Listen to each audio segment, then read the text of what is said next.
صل على سيدنا ومولانا محمد وعلى آل سيدنا ومولانا محمد وبارك وسلم.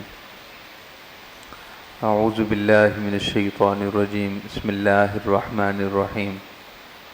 فخذ ما آتیتک وکن من الشاکرین. وقال اللہ تعالی رضی اللہ عنہم ورضوا عنہ. صدق اللہ العظیم. محبت اور عقیدت کے ساتھ درود پاک پڑھ لیجئے. اللہم صلی علی محمد وعلی آل محمد کما صلیت علی ابراہیم وعلی آل ابراہیم انک حمید مجید. اللہم بارک علی محمد وعلی آل محمد کما بارکت علی ابراہیم وعلی آل ابراہیم انک حمید مجید. صلی اللہ علی النبی الامی وآلہ واصحابہ صلی اللہ علیہ وسلم. صلاۃ و سلام علیک یا رسول اللہ. الحمدللہ اہل بیت اطہار علیہم رضوان کی بابرکت اور مبارک نسبت کے ساتھ ہم سب کو یہاں جمع ہونے کی سعادت حاصل ہے. اہل بیت اطہار علیہم رضوان مقام رضا کے اعلیٰ درجے پر فائز ہیں. اللہ تعالیٰ نے انہیں اپنی رضا کا عالی مرتبہ اور عالی درجہ عطا فرمایا ہے. یہی وجہ ہے کہ ان کی قربانیاں بے مثال ہیں، ان کی شہادتیں بے مثال ہیں. دنیا اور آخرت میں ان کے درجات بے مثل اور بے مثال ہیں. بارگاہ رب العزت میں اور بارگاہ رسالت میں ان کا تقرب، ان کا مرتبہ بہت بلند ہے، چونکہ مقام رضا کے وہ اعلیٰ درجے پر فائز ہیں. رضا کا مطلب یہ ہوتا ہے کہ جیسے اللہ راضی ہے، جس بات پر اللہ راضی ہے اس پر بندے کا راضی ہو جانا. یا اللہ تو جس حال میں تم میرے جس حال پر راضی ہے میں اپنے اس حال پر راضی ہوں. تو جس پر راضی ہے میں اس پر راضی ہوں. یہ مقام رضا ہے. اللہ تعالیٰ کے انبیاء کرام مقام رضا میں ان کا مقام رضا ان کی شان نبوت کے مطابق ہوتا ہے. اس بات کو بڑی توجہ سے سماعت فرمائیے کہ انبیاء کو وہ تمام مقامات اور وہ تمام درجات یقیناً حاصل ہوتے ہیں جو اولیاء اللہ کو حاصل ہیں، مگر انہیں جو حاصل ہے ان کی شان نبوت کے مطابق. تمام انبیاء کرام مقام رضا کے اس درجے پر فائز ہیں جہاں کسی ولی کی رسائی نہیں ہو سکتی، اس لیے کہ وہ شان نبوت کے ساتھ جلوگر ہیں. تو نبوت کی چونکہ شان سب سے بلند ہے، لہذا اس ضمن میں جتنے بھی مقامات ہیں، وہ مقام رضا ہو یا مقام استفا ہو، وہ سب ان کی شانوں کے مطابق ہوتے ہیں. بہرحال اہل بیت اطہار علیہم رضوان کو اللہ رب العزت نے تمام اولیاء سے بڑھ کر، تمام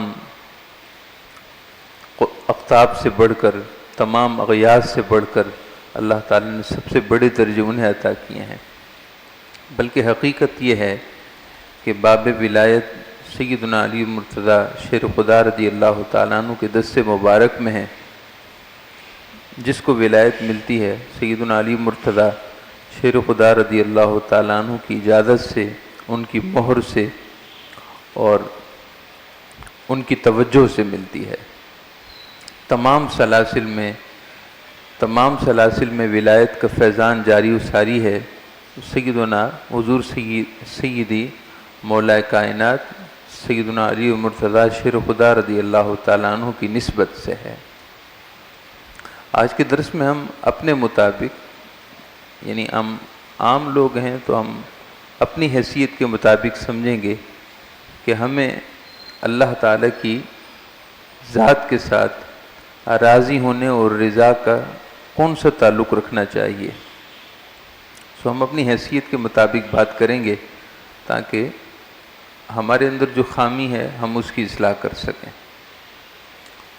حضور نبی اکرم سرور دو عالم صلی اللہ تعالیٰ علیہ وسلم نے ارشاد فرمایا کہ وَأَرْضِ بِمَا قَسَّمَ اللَّهُ لَكَ تَكُنْ أَغْنَى النَّاسِ. ایک صحابی کو آپ نے 3 نصیحتیں یا 4 نصیحتیں ارشاد فرمائیں، ان 3-4 نصیحتوں میں سے ایک نصیحت کا حصہ یہ ہے، وَأَرْضِ بِمَا قَسَّمَ اللَّهُ لَكَ تَكُنْ أَغْنَى النَّاسِ، کہ اللہ تعالیٰ نے تیرے لیے جو تقسیم رکھی ہے، اللہ تعالیٰ نے دنیا میں جو تیرے لیے حصہ رکھا ہے، تیری صحت میں جو تیرا حصہ رکھا، تیری زندگی میں جو حصہ رکھا، تیرے رزق میں جو تیرا حصہ رکھا، تو اپنے اس حصے پر اللہ کے ساتھ راضی رہے۔ اللہ تعالیٰ نے تیرے رزق میں، تیری زندگی میں، تیری صحت سے جو تیرے لیے حصہ مقرر کیا ہے، تو اپنے اس حصے پر اللہ سے راضی رہے، اللہ کی اس تقسیم پر راضی رہے۔ تکن اغنى الناس، اگر تو اس میں کامیاب ہو گیا تو دنیا کا تمام لوگوں میں سب سے زیادہ دولت مند تو ہوگا۔ تکن اغنى الناس، لوگوں میں سب سے زیادہ دولت مند تو ہو جائے گا اگر تو اللہ کی تقسیم پر راضی رہے۔ اللہ تعالیٰ کی تقسیم پر راضی رہنے کا یہ مطلب نہیں ہے کہ ہم ہاتھ پر ہاتھ رکھ کر بیٹھ جائیں اور کہیں کہ بس جو تقدیر میں لکھا ہے وہ ہوگا، وہ تو ہو کے رہے گا۔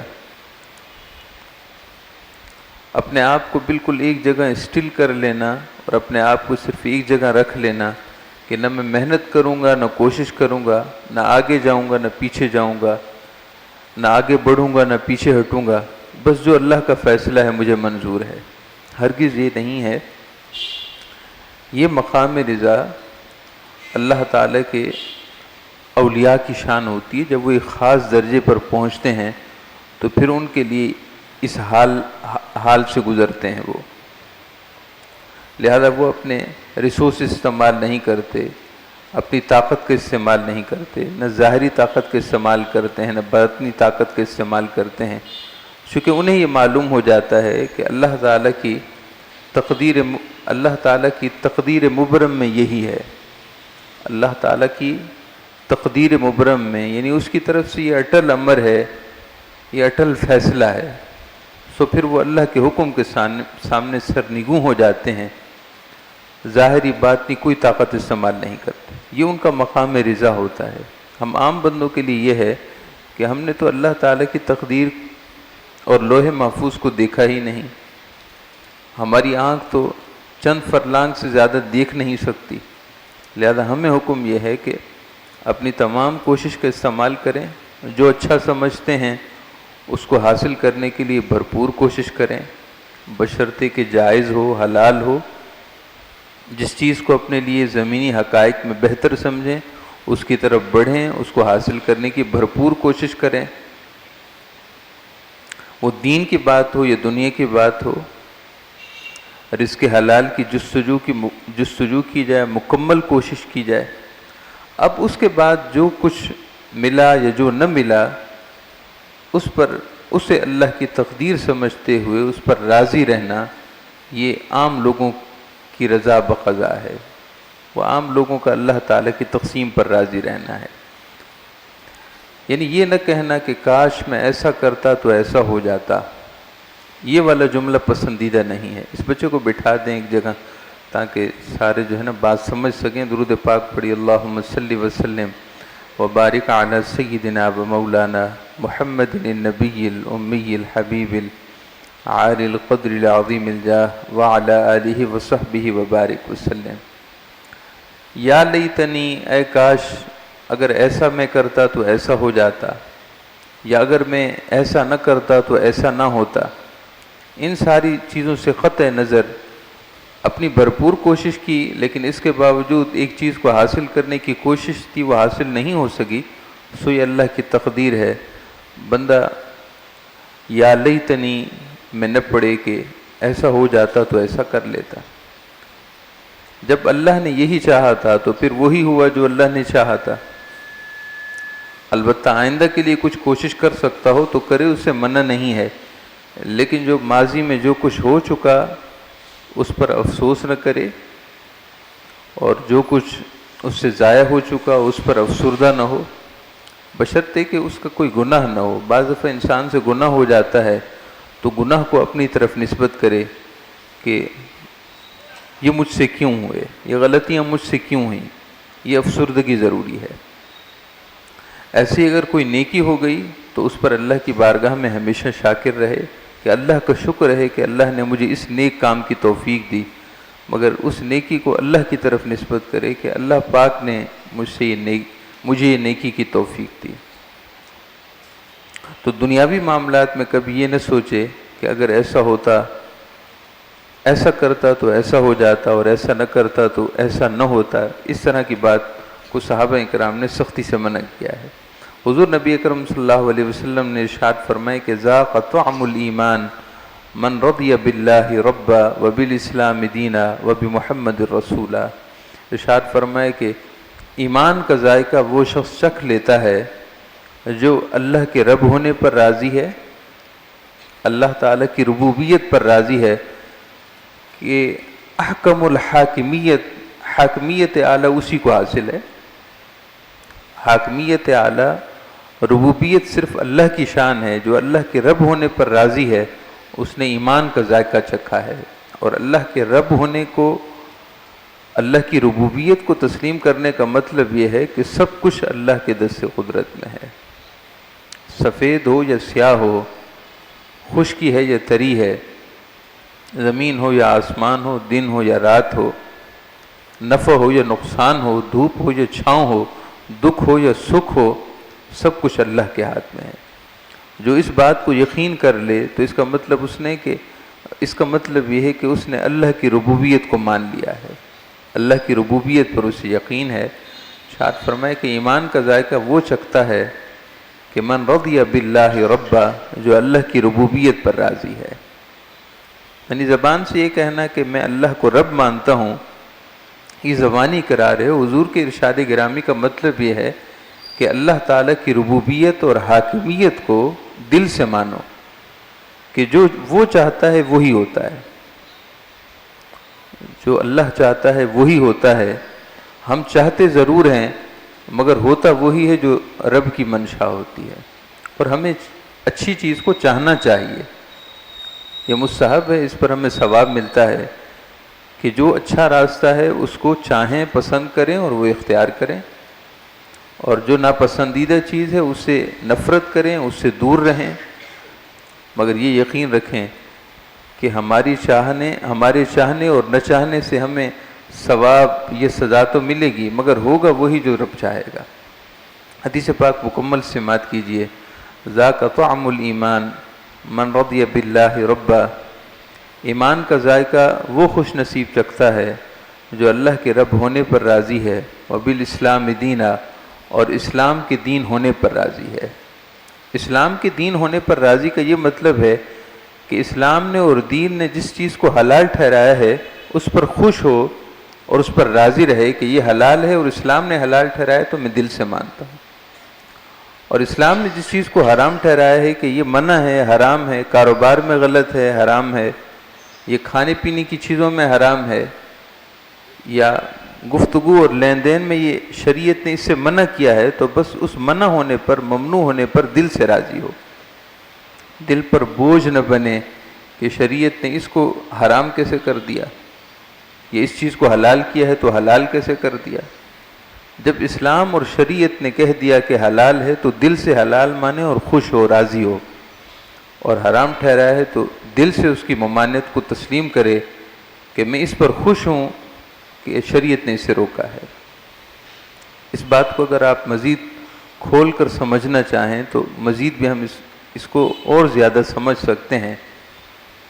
ہمارا نوجوان طبقہ وہ دین اور شریعت سے دور ہے، خواہشات کی زنجیروں میں جکڑے ہوئے ہیں، اسلام کے بعض احکامات انہیں بہت زیادہ چبھتے ہیں۔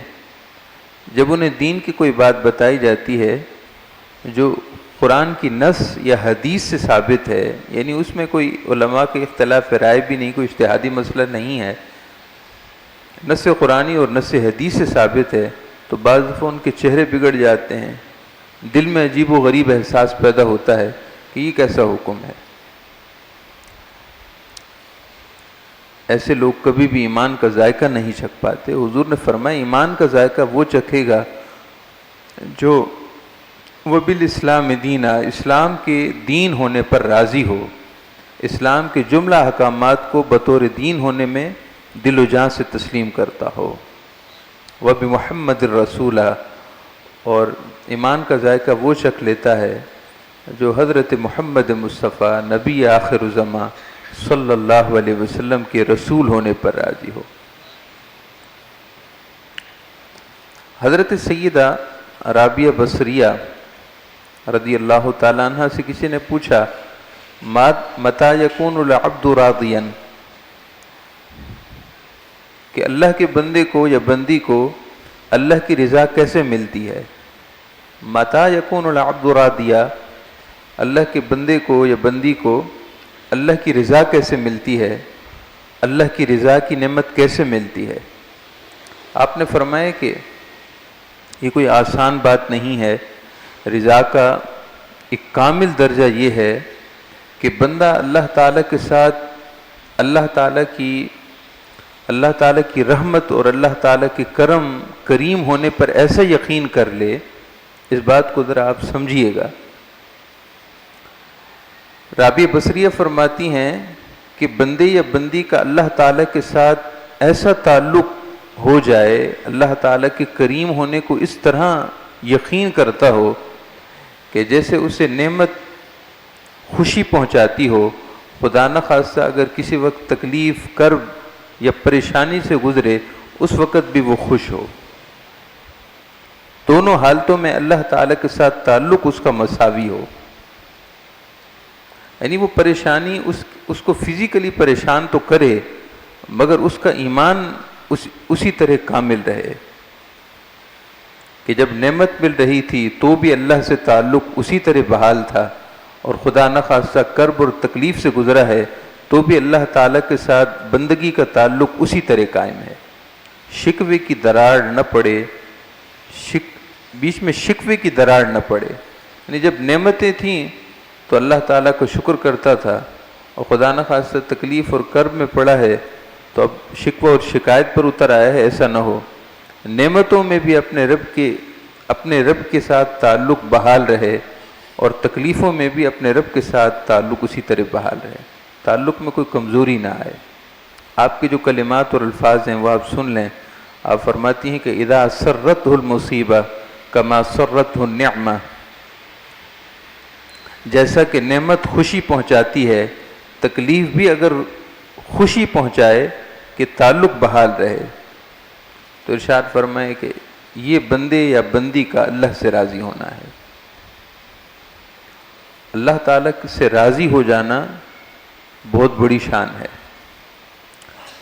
اور اللہ تعالیٰ کے ساتھ بندی کے راضی ہونا ایک ایسا عمل ہے کہ اللہ تعالیٰ نے اس کی جزا اور صلہ اور نعمت میں بھی جواباً رضا ہی ذکر فرمائی ہے۔ آسان لفظوں میں یہ ہے کہ جو اللہ سے راضی ہو گیا تو اللہ ارشاد فرماتا ہے اے میرے بندے تو مجھ سے راضی ہو گیا ہے، تو میرے ہر فیصلے پر راضی ہے، ہر امر پر راضی ہے، میری تقسیم پر راضی ہے۔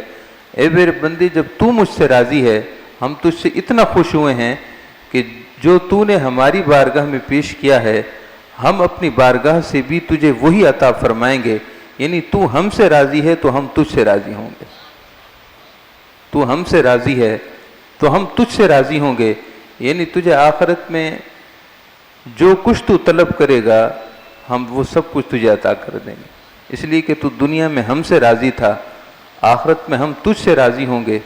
رضا کا جواب رضا ہے۔ اللہ تعالیٰ نے سورۃ الرحمن میں ارشاد فرمایا کہ هل جزاء الاحسان الا الاحسان، کیا احسان کا بدلہ احسان کے علاوہ کچھ اور بھی ہو سکتا ہے؟ احسان کا بدلہ احسان ہی ہو سکتا ہے، احسان کی جزا احسان ہی ہوگی۔ تو جس بندے نے اپنے رب کے ساتھ رضا کا تعلق دنیا میں قائم رکھا، اللہ تعالیٰ آخرت میں جواباً بھی اپنی بارگاہ سے اس کو رضا ہی عطا فرمائے گا۔ سورہ مائدہ کی آیت نمبر 21 پر غور کیجئے، رضی اللہ عنہم ورضوا عنہ۔ رضی اللہ عنہم صحابہ کرام اور اہل بیت کی مشترکہ شان بیان ہے۔ رضی اللہ عنہم اللہ ان سے راضی ہو گیا، رضی اللہ عنہم، اللہ ان سے راضی ہو گیا، ورضوا عنہ، اور وہ اللہ سے راضی ہو گئے۔ حالانکہ بندوں کی رضا، یعنی صحابہ و اہل بیت نے دنیا میں زندگی گزاری تو بظاہر رضا بندوں نے پہلے پیش کی، صحابہ و اہل بیت کی طرف سے رضا کا عمل پہلے ہوا، اور اللہ تعالیٰ کی طرف سے عنایت اور جواب میں اللہ کی طرف سے رضا کا انعام بعد میں ہوا، لیکن اللہ رب العزت نے اپنی رضا کا پہلے ذکر فرمایا۔ گوئے کہ مطلب یہ تھا کہ یہ میرے بندے اگر مجھ سے راضی رہے اپنی زندگی پر، اپنی قربانیوں پر، انہوں نے اپنے وطن چھوڑے، اپنے رشتہ داروں کو چھوڑا میری رضا کے لیے، میرے پیارے نبی کی رضا کے لیے، اپنا وطن چھوڑا، اپنے کاروبار چھوڑے، اپنے رشتہ دار چھوڑے، اپنی خواہشات چھوڑیں، سفر کیے، تکلیف اٹھائی، مصیبتیں اٹھائیں، جسموں پر انہوں نے نیزے اور تلواروں کے زخم سہے، فقر و فاقہ برداشت کیے، خندقیں کھودیں، 3 دن تک بھوکے رہے، ہماری راہ میں پیاسے رہے۔ انہوں نے ہماری رضا کے لیے سب کچھ کیا، اس سے پہلے کہ وہ ہماری رضا کے لیے کچھ پہلے پیش کریں، ہم ان کے اس عمل سے پہلے ہی ہم ان سے راضی ہو چکے ہیں۔ رضی اللہ عنہم، اللہ ان سے راضی ہے، ورضوا عنہ، اور وہ اللہ سے راضی ہیں۔ تو علماء فرماتے ہیں کہ فقابل الرضا بالرضا، اللہ تعالیٰ نے رضا کو رضا کے مقابلے میں ٹھہرایا۔ رضا اصل میں لفظ رضا ہے، اللہ تعالیٰ نے رضا کو رضا کا بدلہ ٹھہرا دیا، اور رضا کا بدلہ رضا ہونا، کہ اللہ راضی ہو جائے، یہ سب سے بڑی نعمت ہے۔ سورۃ التوبہ کی آیت نمبر 73 ہے، اللہ تعالیٰ نے ایمان والے بندوں اور ایمان والی بندیوں کا ذکر فرمایا، اور ان کے لیے جنت میں جو نعمتیں تیار ہیں ان کا ذکر فرمایا، اور اس کے بعد ایک خاص نعمت کا ذکر فرمایا، اور ارشاد فرمایا کہ وہ خاص نعمت سب سے بڑی نعمت ہے۔ سورۃ التوبہ آیت نمبر 73، توجہ سے سماعت فرمائیے۔ وعد اللہ المؤمنین والمؤمنات، اللہ تعالیٰ نے ایمان والے مردوں، ایمان والے بندوں اور ایمان والی بندیوں، کامل ایمان والے بندوں اور کامل ایمان والی بندیوں سے وعدہ فرما لیا ہے، جنات، ایسے باغات کا، تجری من تحتها الانہار، جن کے نشیب میں نہریں بہتی ہیں، خالدین فیہا، وہ کامل ایمان والے بندے اور بندیاں ان باغوں میں ہمیشہ رہیں گے۔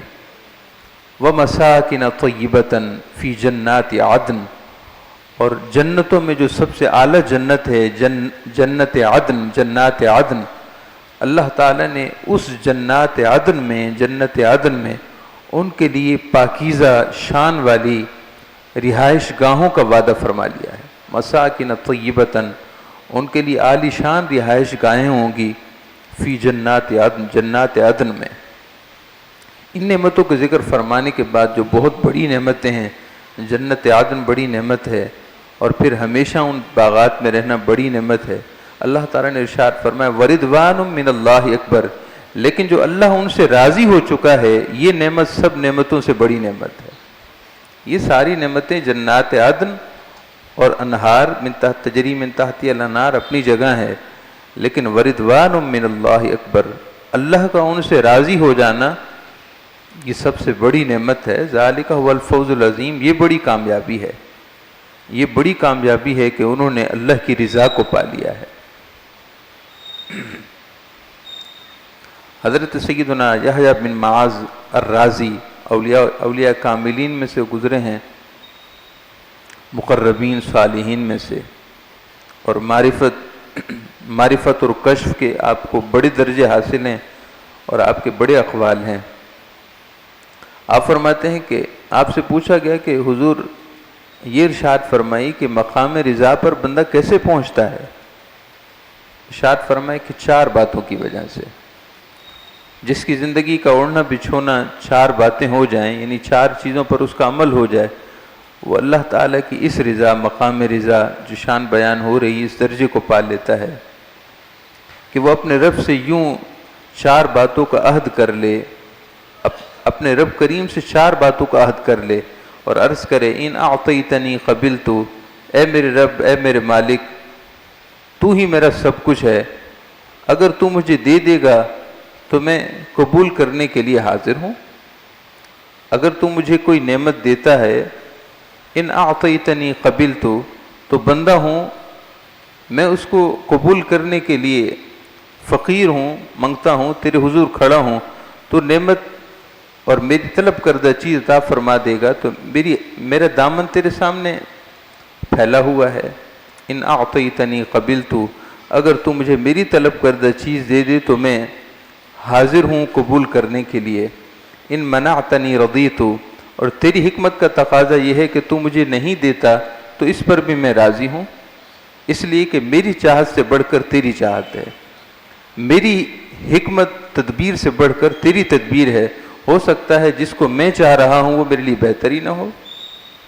ان منعتنی رضیت، اگر تو مجھے نہ دے تو بھی میں راضی ہوں۔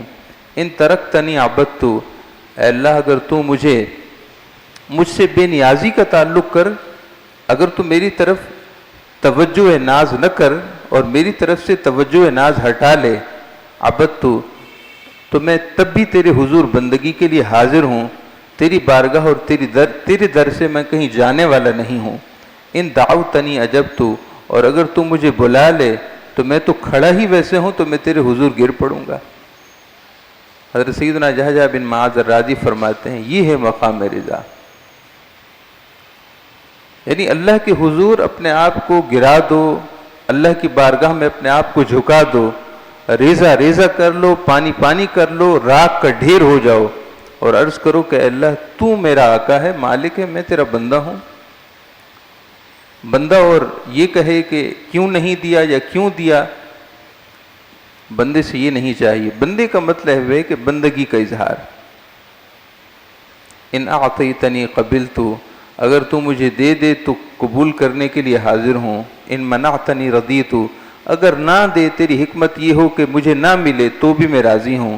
ان ترکتنی عبدت، اور اللہ اگر تو مجھ سے بے نیازی اختیار کر تو بھی میں کھڑا ہوں۔ ان دعوتنی اجبت، اور اگر تو مجھے بلائے تو میں دوڑ کر آنے کے لیے تیار ہوں۔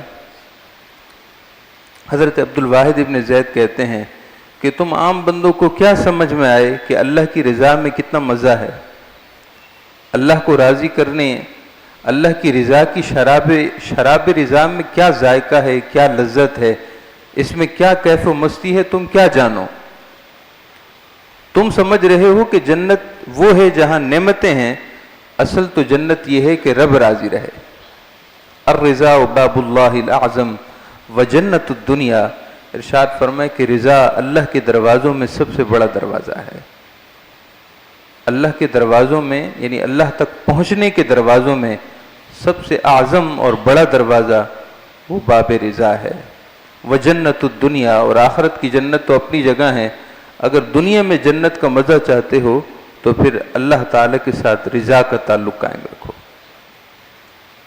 حضور سید الشہداء سیدنا امام حسین رضی اللہ تعالیٰ عنہ اور آپ کے خانوادے، دیگر خانوادے نے اللہ کی رضا کے اعلیٰ درجے کو پایا، اور جس کیف اور جس لذت اور جس سرور کو انہوں نے پایا وہ ہماری سمجھ سے باہر ہے۔ الفاظ کی تعبیرات تو بہت پیچھے رہ جاتی ہیں، اس کا احساس، اس کیف کو محسوس کرنا کسی طریقے سے وہ تو بہت دور کی بات ہے، الفاظ کی تعبیرات بھی پیچھے رہ جاتی ہیں۔ یا اللہ تو اگر راضی ہے ان قربانیوں پر تو ہم تیری رضا میں راضی ہیں۔ مقام غور ہے، مقام تفکر ہے۔ حضور سید الشہداء سیدنا امام حسین رضی اللہ تعالیٰ عنہ کی ولادت ہوتی ہے، اور اسی وقت جبریل امی کربلا کی مٹی بارگاہ رسالت میں پیش کر دیتے ہیں، آپ کی ولادت کے ساتھ ہی آپ کی عظیم شہادت کی اطلاع دے دی جاتی ہے۔ لیکن نبی اکرم صلی اللہ علیہ وسلم جو شان محبوبیت پر ہیں، فائز ہیں، ایک بار بھی عرض نہیں کی کہ اے اللہ اس فیصلے کو بدل دے، اس امر کو بدل دے، اس امر کو بدل دے، اس فیصلے کو بدل دے، کسی اور طریقے سے میرے نواسے کو درجہ شہادت عطا کر دے، ایک بار بھی عرض نہیں کرتے۔ سیدنا علی مرتضیٰ کو علم تھا، اور خانوادہ نبوت میں یہ بات تو آپ کی ولادت سے ہی چل پڑی تھی کہ یہ سب کچھ ہونے والا ہے، اس لیے کہ وہ جانتے تھے کہ اگر اللہ رب العزت کی رضا اس میں ہے کہ وہ اس شہادت کے ساتھ عظیم رتبہ سیدنا امام علی مقام امام حسین رضی اللہ تعالیٰ عنہ اور آپ کے خانوادے کے لیے اللہ نے لکھ دیا ہے، سو اللہ تعالیٰ کی اس دین پر عطا پر وہ راضی ہیں، ایک بار بھی عرض نہیں کرتے۔ اور میدان کربلا میں 3 دن تک مسلسل پیاسے رہے، 7 محرم الحرام سے پانی بند ہو جاتا ہے، اس سے پہلے بھی پانی قطرہ قطرہ مل رہا ہوتا ہے، پانی بند ہو جاتا ہے، ایک بار بھی عرض نہیں کرتے کہ اللہ بارش برسا دے، یہ زمین سے کوئی چشمہ نکل آئے، فقط اس لیے کہ اللہ راضی ہے تو ہم راضی ہیں، اللہ راضی ہے تو ہم راضی ہیں۔ تو حضور اکرم صلی اللہ تعالیٰ علیہ وسلم کی خانوادہ نبوت کی، آپ کے خانوادے کی تو بہت بڑی شان ہے۔ ہم عام لوگوں کو اس سے یہ سیکھنا چاہیے کہ کم سے کم درجہ اور سب سے جو نیچے والا درجہ ہے رضا کا، اس پر تو فائز رہیں۔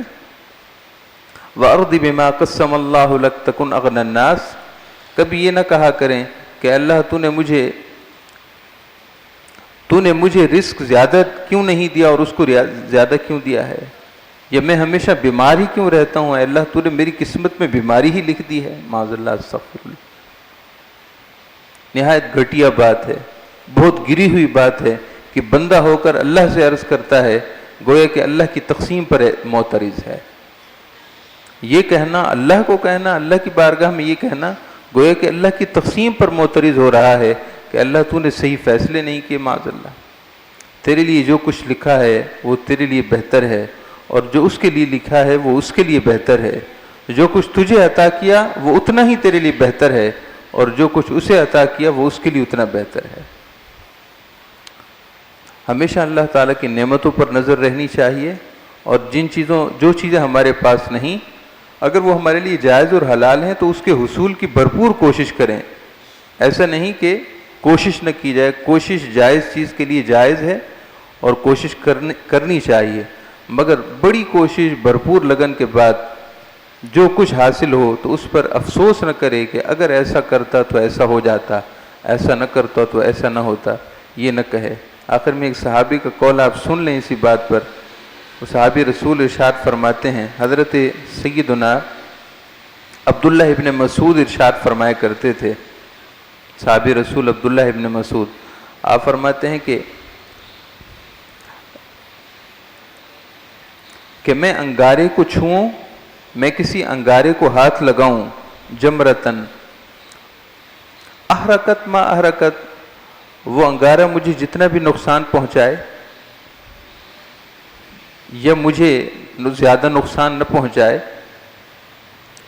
اس انگارے کو چھونے سے زیادہ نقصان دہ چیز یہ ہے، احب الی من ان اقول لشیء کان لیتہ لم یکن او لشیء لم یکن لیتہ کان، یعنی انگارے کو چھوں اور انگارہ مجھے نقصان پہنچائے نہ پہنچائے، مجھے انگارے کی تکلیف سے زیادہ یہ بات زیادہ تکلیف دیتی ہے کہ میں کسی ایسی چیز جو کام ہو چکا ہو میں کہوں لیتہ لم یکن، کاش کہ وہ نہ ہوتا، جو کام ہو چکا ہو اس پر میں اظہار افسوس کرتے ہوئے کہوں کہ کاش کہ وہ نہ ہوتا،